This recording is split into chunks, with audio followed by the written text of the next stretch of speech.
Welcome to Zyzyx Humvees, a place where forgotten military machines get a second life. This is our newest project, a government auction M1097A2 Humvee that arrived exactly the way you'd expect it. Non-running, demilled, heavily stripped down, neglected, and covered in California desert dust. And this one has a significant mystery we're about to uncover together. We picked this Humvee up in true auction condition, no guarantees, no promises, just a lot of potential and a whole lot of work ahead. And that's exactly why we're here. This beast was auctioned off at a California site, and we've trailered this back across the entire country to our base of operation in New England. The reason is that we think this particular vehicle is hiding something really unique, and we were willing to take a chance on this non-running and heavily stripped 1097A2. We're going to begin the process of troubleshooting from the fuel tank all the way up to the fuel injectors. We've already put on order a fuel pump as well as all of the maintenance kits. So we have the maintenance kits for the fuel tank itself, the fuel filter system, as well as some extra gaskets and elements as we go through and troubleshoot the entire fuel system. We know that the fuel pump was missing, but the question is, why is it missing? We're assuming that the military repair shop would have tried to replace the fuel pump, and for whatever reason the vehicle is in the condition it is, and so there may be some more challenging issues that we need to find. But we'll begin that process front to back, see what we find, and see if we can get this beast fired up and running and back into service. We've gone ahead and pulled the fuel pump out of the engine bay. Interestingly enough, it was not bolted in. It was basically free floating there. It was held in by just two hoses. This is the fuel source line coming up from where the fuel pump should be. It's missing. We're missing a clamp there. The wiring was connected, but the sensor on top is pretty banged up. This is not its first rodeo. The other thing we noted is the fuel or the hose barb for the line going up to the fuel injectors is also broken. So let's go ahead and pull it open. Let's take a look inside and see what we're going to see here. Again, there's a lot of this we're going to clean up and replace as necessary. Came open pretty easily, and as you can see, there is a lot of debris in here. It looks like mostly organic, so that's a concern. That means there's been a lot of water in this system. Let's go ahead and pull the filter cartridge out itself.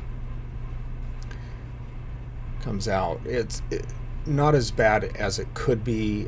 Again, I'm seeing a lot of bioburden here, and there's a lot of indication that there's been water inside the system, so we're going to have to do a lot more work than I think we really wanted to. We need to go back and look at the fuel tank immediately and see whether or not we need to tear into that.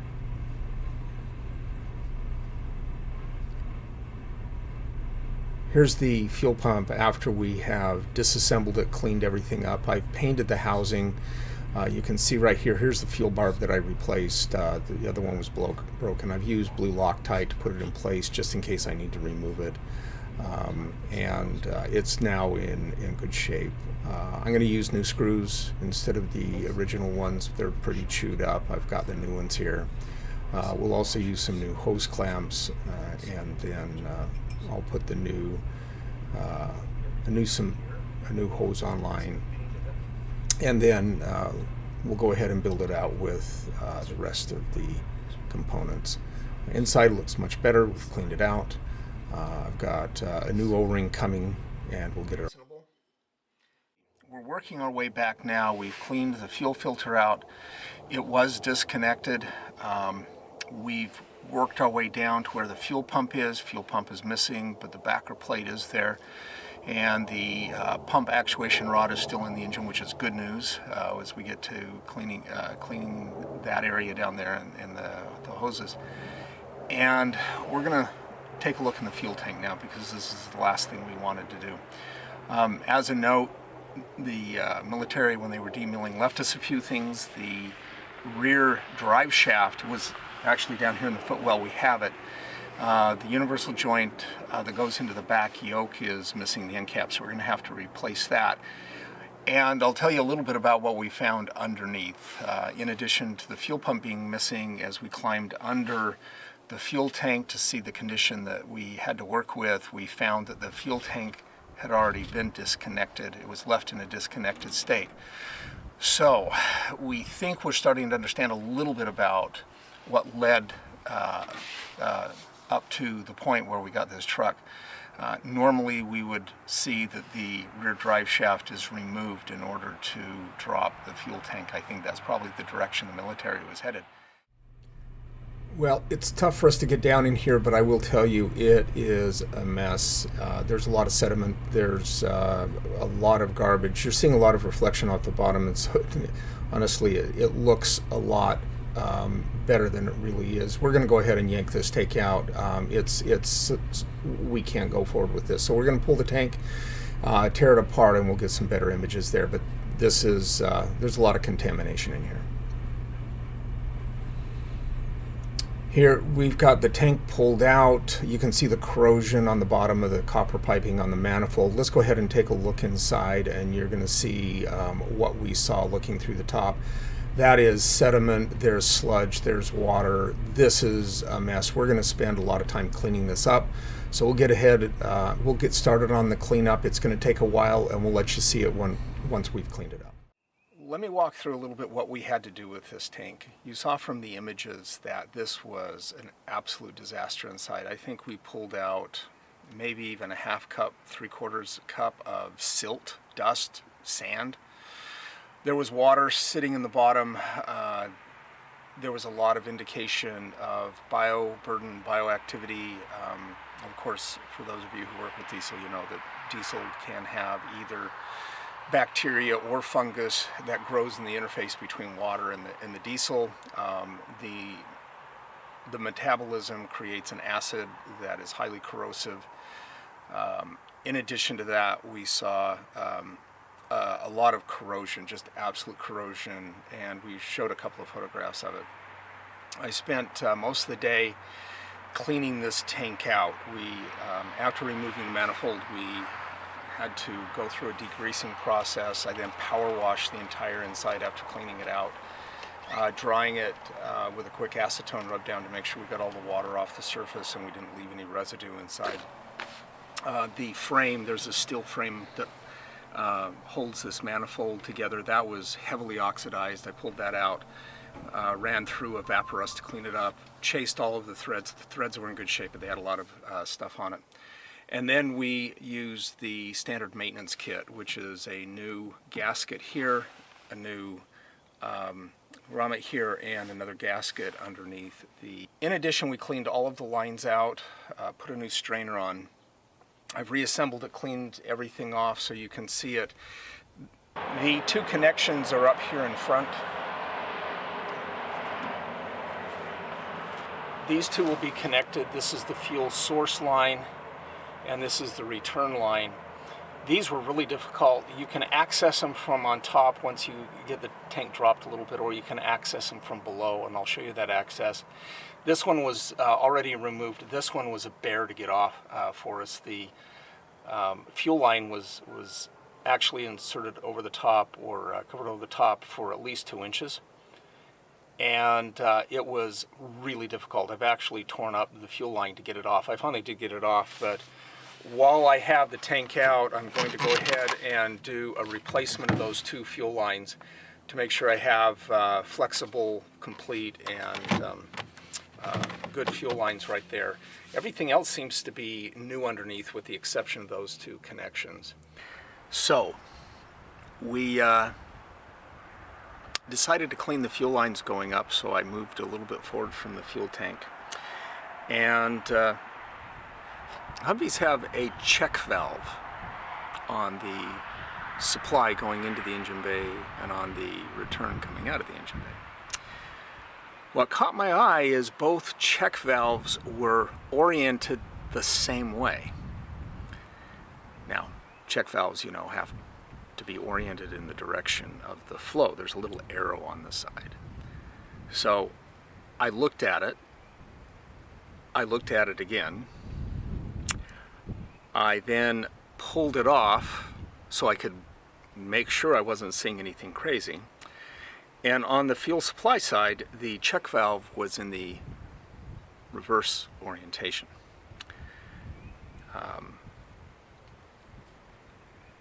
We'll see.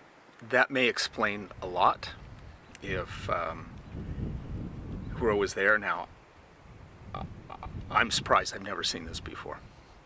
Since we found the check valve installed backwards for the fuel supply line coming from the fuel tank, we have followed the supply line all the way through the engine just to make sure everything's okay.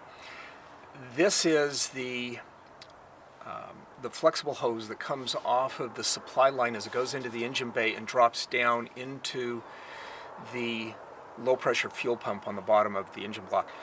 As we were replacing that, that was the piece that was missing. That's what we saw from day one, that was missing. And as I got a replacement in, this is the supply line, and there is normally an anti-kink ribbed hose that goes over the top of it, which was there. But this made such a radical bend that I had to take it apart and see what was going on inside. And if you look at this, this is completely collapsed and kinked in two places. So as I installed the fuel pump, I manufactured a shorter version of that. It's about 3/4 of an inch shorter, so that I still get the arch. As the engine moves, you want some flexibility, but that wouldn't kink, and so we've replaced that. In addition, we found another hose. This is the same size. This is from the supply line coming up from the low pressure pump up into the filter housing, and it is cracked. And so as we were looking to see if we could prime the engine, this was not doing well.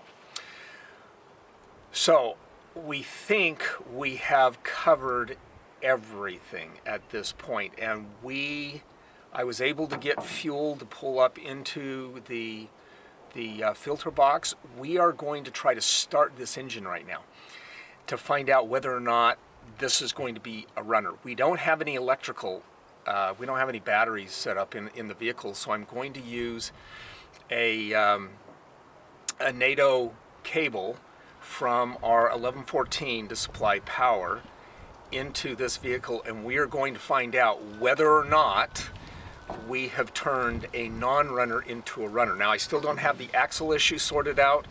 We don't have a lot of other things, but this will tell us whether or not we have a running engine. So, 14.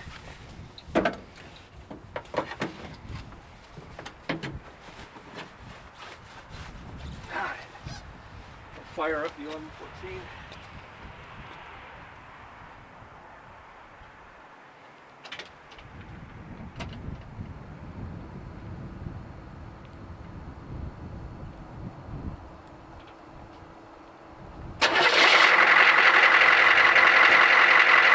No idea the condition of the glow plugs on this, but here we go.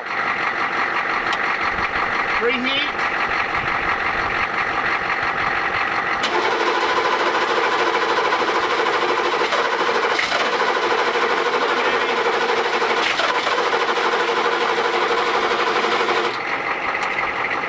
Gonna give it one more shot here, see if we got fuel coming up.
the most critical one right now.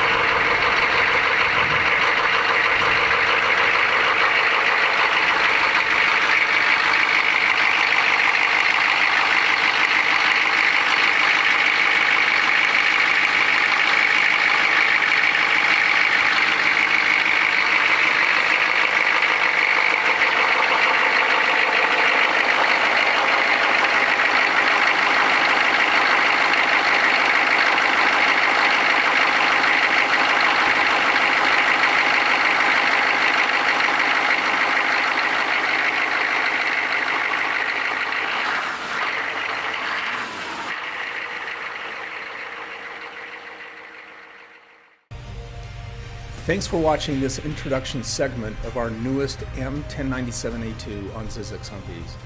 We've got a long road ahead with this build, and every step is going to be an adventure. If you enjoyed the start of this journey and want to see this Humvee roar back to life, make sure you hit subscribe. Drop a comment below and follow along as we bring this military workhorse back from the dead.